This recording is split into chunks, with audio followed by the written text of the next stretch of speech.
Good evening, friends. Welcome to my channel. I hope you're having a really nice midweek. I hope you are all feeling healthy. I know that in some parts of the country or the world, even especially, it's really cold right now.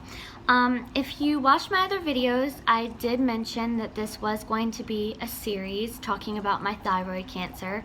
I do promise to try not to make this video as lengthy as my last one was. I did delete one of my videos, the very first one that I posted on my channel about a week ago, just about a little bit about what cancer is. I deleted that because it actually cut off at the end, and you know, just to be thorough and, you know, more professional, I just decided to delete it, and I wanted to just basically explain again what the definition of cancer is, and then go more into what happened immediately following my post-thyroidectomy. So I had a total thyroidectomy in October of 2018. It's been a little over a year. About 6 months after that, exactly 6 months after that, I had a radical neck dissection to remove over 40 cancerous lymph nodes. Not all 40 of them were cancerous, but I'll get into that later. I do want to talk about the next thing that happened immediately following my total thyroidectomy in October of last year. So before I do that, because I deleted my last video, I do want to tell you guys what the definition of cancer is. It's basically a mutation, a division, or a growth of abnormal cells in your body. We all have cells in our body, and they all know how to function. They all have a job. Cancerous cells function abnormally. They're usually caused by a mutation in your genetics, or now more so than ever environmental, and they just cause your cells to just divide and conquer and do whatever they want to do. There's a lot of studies and arguments as to why people get cancer. Most of my reasons for why I got cancer was definitely genetic, but there also have been some studies showing that other things in the environment had, you know, been a cause or a reason for why I got cancer. So like I said, I am going to go in order, leading up to now, eventually, what I'm going through. The first thing I want to say is exactly, kind of just basically what my stage is, or where I was. Initially diagnosed at a stage 1 thyroid papillary cancer, and then it quickly kind of turned into something anywhere between a stage 2 and a stage 3. We don't know exactly completely what my stage is at this point, or whether or not I'm in remission. I will find that out very soon, actually. I should know more by the end of the month. It's been definitely a teeter-totter experience, whether I still have cancer, if it's getting worse, or if it's gone, if it's getting worse, or if it's gone. And that's just mainly because of a lot of side effects that I've had since my second surgery, especially over the last couple of months. But I will get into that later. What I want to discuss now is just basically what happened immediately following my thyroidectomy, my total thyroidectomy a year ago. Excuse me while I grab a cup of coffee. You will see me, if you do watch my channel, you will see that I drink coffee all the time. It is a problem, better than crack. That's all I have to say. I also do drink a lot of water. I totally believe in upcycling and recycling. You will see me constantly with several different beverages like a crazy person. I do use reusable straws. I take care of the environment best you can. Also, I am in the process of moving, so if it looks a little bit messy, I apologize. I'm in the process of moving in a month. So, with that being said, I am here to talk about what happened directly following my total thyroidectomy a year ago. Can't believe it took me almost 5 minutes to actually get to the point. I'm sorry. So, October 26th or 25th of 2018, I woke up from having my thyroid removed. it disappeared. It was gone.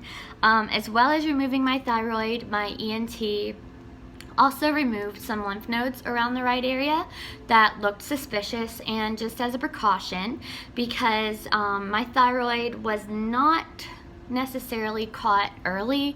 So the theory is that I had thyroid cancer probably for about 4 or 5 years, and it slowly grew without really showing symptoms until the last year. I did look back at videos and photos of myself from 2014 and 2015, and I crap you not, it's there. My hump that was my thyroid tumor was there. Whether or not it was cancerous at the time, I don't know. But the theory is that it was not caught super early, which is the reason why it is between a stage 2 and a stage 3. Most people, because of age, are actually at a stage 1, but because of where it metastasized, I'm not really sure exactly what the reasons are. I have some doctors saying stage 2, I have some doctors saying stage 3. Because of those reasons, I'm not really sure where I am or what my staging exactly is. So when I woke up from my surgery, I already explained in my last video what happened. That day, I was put into a room to be monitored and to stay overnight. Losing your thyroid and having thyroid cancer is a little different. A lot of people that have cancer removed, like breast cancer, even, liver cancer, other things, lung even treatments, from what I understand, a lot of the time those surgeries are outpatient. But having your thyroid removed can be really scary. There are a lot of things that can go wrong, and I will get into in my next video exactly what the thyroid does and why it is so important. But you also have something directly kind of mirrored behind your thyroid called your parathyroids, and those control your calcium levels. Calcium monitors, so many things. Like, I will go into this all separate later, but it's very, very, very important when you don't have a thyroid or directly after having your thyroid removed that your calcium is monitored. There's also a risk of having a hematoma. You have to wear compression socks. There's just a lot of reasons why it's not an outpatient surgery. So a lot of my friends actually were really surprised when I told them that it was not an outpatient. Some people even stay 2 or 3 days or weeks on end after having a thyroidectomy. Luckily enough, after having that surgery and even having my very serious neck dissection, I was able to go home pretty much 2 days after my surgery. So I did have a couple of friends visit me in the hospital after my surgery, which was super cool. At that point, I was basically myself. I remember telling my dad some very personal things about my love life that I wish I would have not said, but that's okay. It's my dad. I remember my mom taking photos of me in the bed, just being asleep, being so grateful. I don't know, that's really personal stuff that had I been asked permission, I probably would not have let them do, or had I been lucid enough, I would not have, explained that stuff to my family, but it's over now. So I had a really good friend of mine visit. I had my pastor, who's a good friend of mine, visit me. I had the chaplain of the hospital visit, and it was so cool. My surgeon came to visit me, which does not always happen, and so did my endocrinologist. So I was basically waiting. In order to be released, my endocrinologist had to come see me the next day just to kind of go over with me what was going to happen, what my treatment plan would be, when to start taking my medicine, and all of those things. And I was so happy that my best friend, she had decided that she was going to take it upon herself to come and pick me up and drive me home. And, I couldn't drive or anything, and I was on pain meds, so I really just was not allowed to leave on my own. So my friend came, I left the hospital, and I went home. My cousin, thankfully, had decided that she would stay that night with me because, I just wanted to make sure that nothing was going to happen, that I was going to be okay. Of course, the calcium thing is really important, as well as being sent home with like your middle school thyroid medication before you start your actual Synthroid. I'll get into that too. You're sent home with calcium supplements because those parathyroids are often, you know, tampered with, messed with. Thankfully, mine were all intact, but there was still an issue with calcium. So I went home, my cousin monitored me. You know, as I said in my last video, I was really afraid of the horror stories that I had heard about thyroidectomies happening to me. And, you know, I just tried not to fret about it. But I did get a good night's sleep that night. The next day, I remember feeling really good. Like, as soon as my thyroid was removed, I remember being really kind of tired, but I also felt so relieved and so happy and so much better. Almost instantly, I felt so much better. And I mean, I could go on and on and on and on about how once that tumor was removed out of my body, so many things started to happen. Like, immediately, it almost seemed like the weight that I had gained immediately just started falling off of me. That's just one example. There's just so many things that happened. So I had a friend visit me the next day. My friend Caroline came. She brought me flowers. I was doing awesome. I was doing fantastic. I felt really good, but I was also tired. I had been through surgery. You know, there's blood loss, you're anemic, etc. Your calcium is compromised. You've lost your thyroid, which controls a lot of, you know, how you feel. So I needed a nap. I took a nap, and I guess that evening I had missed a dose of calcium. So I woke up, and this is honestly the scariest thing that's ever happened in my life that has to do with me. I woke up, and my hands would not move. So obviously, my calcium had dropped significantly. My hands could not move. I could not move my hands. I could not move my arms. I tried not to panic. The only thing that I could do was, you know, in my mind I thought, I need calcium in my body right now.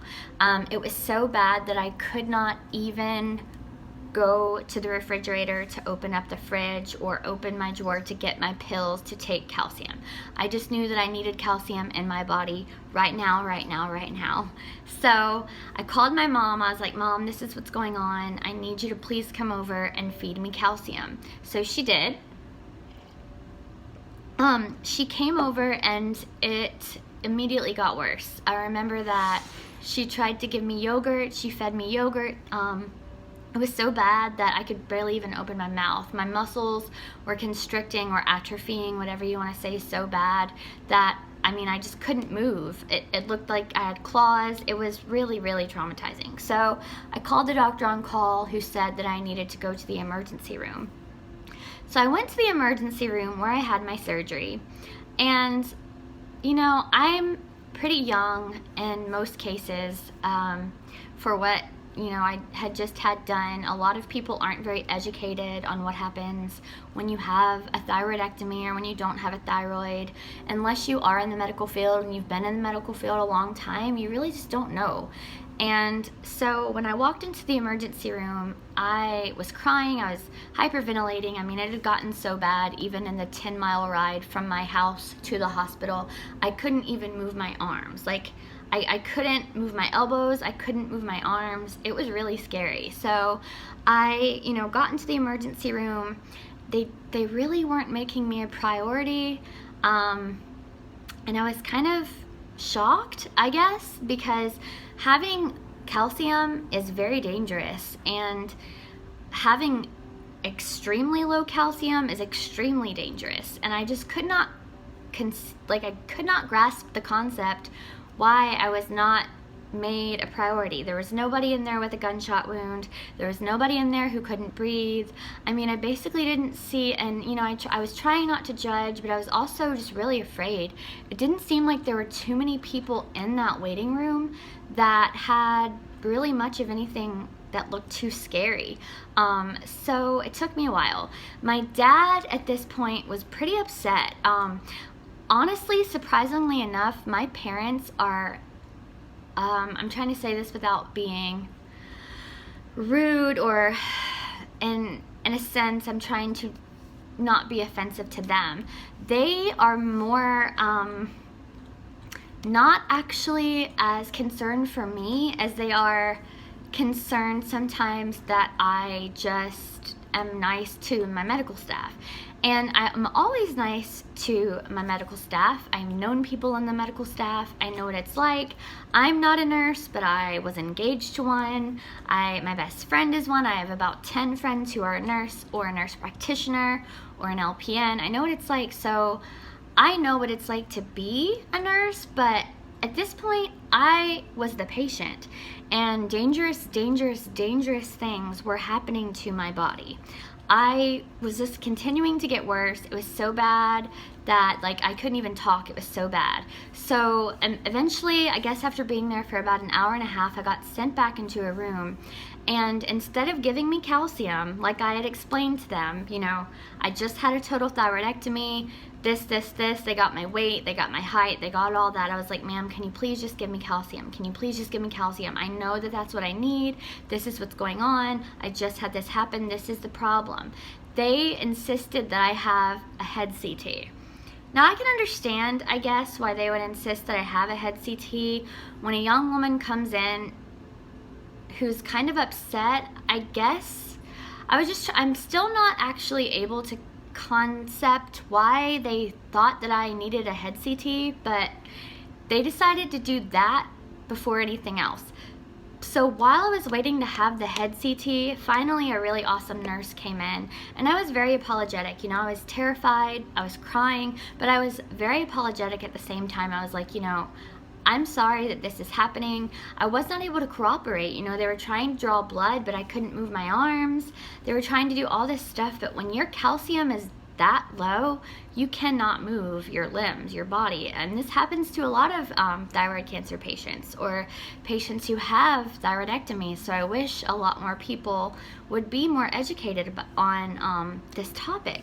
So honestly, overall, really, my whole experience with having thyroid cancer, this is probably the only one where I've really questioned my medical staff, but they weren't my doctors. They were just the nurses on call, the doctors on call in the emergency room. It's not like on a TV show where they're like, I need this, move people. I'm definitely a fan of those doctor shows. But finally, a really awesome nurse came in and she was like, we know it's your calcium. She checked my reflexes.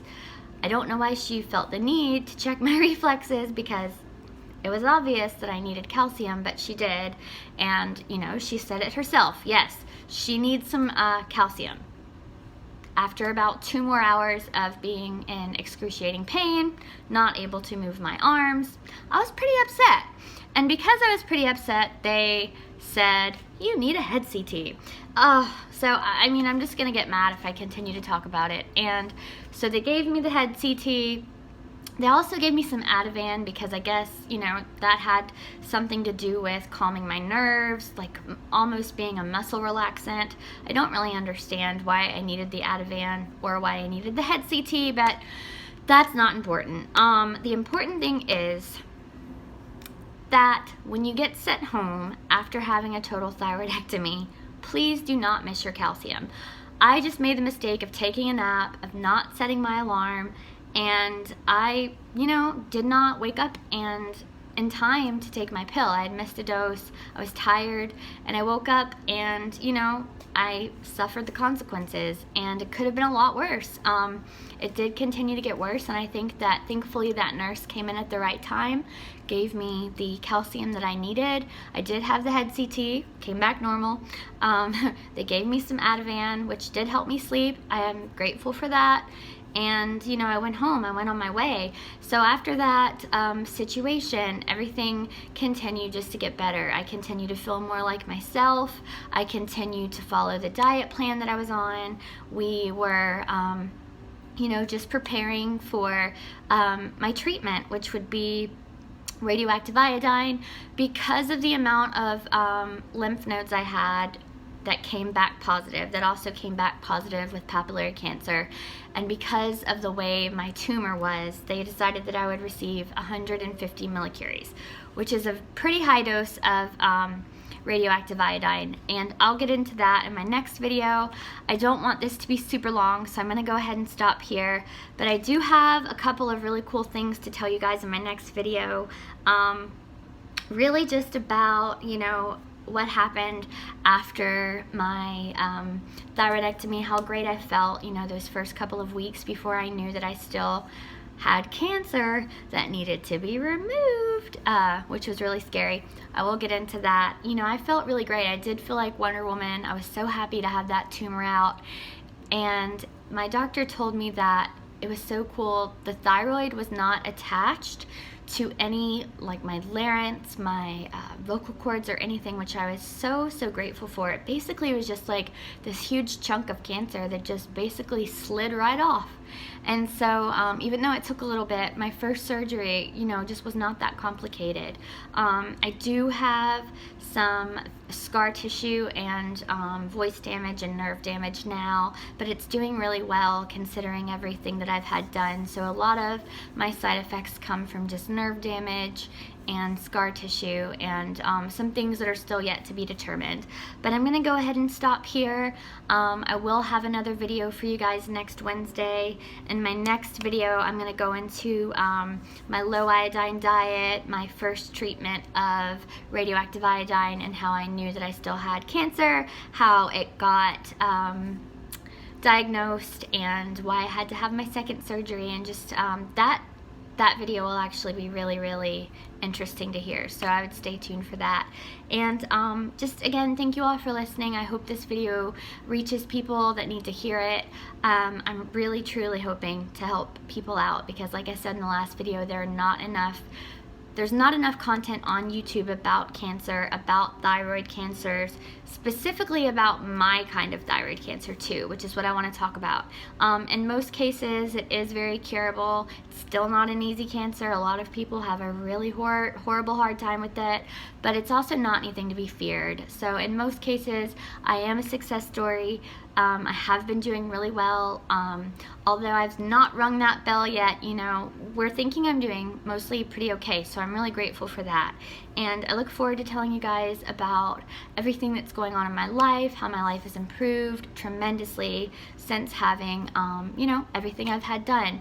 And I just wish you all a very happy week, and I'll talk to you before Thanksgiving, but if you celebrate Thanksgiving, I wish you a happy Thanksgiving, and be safe, be well, take great care of yourself, always advocate for yourself and for your family. God bless.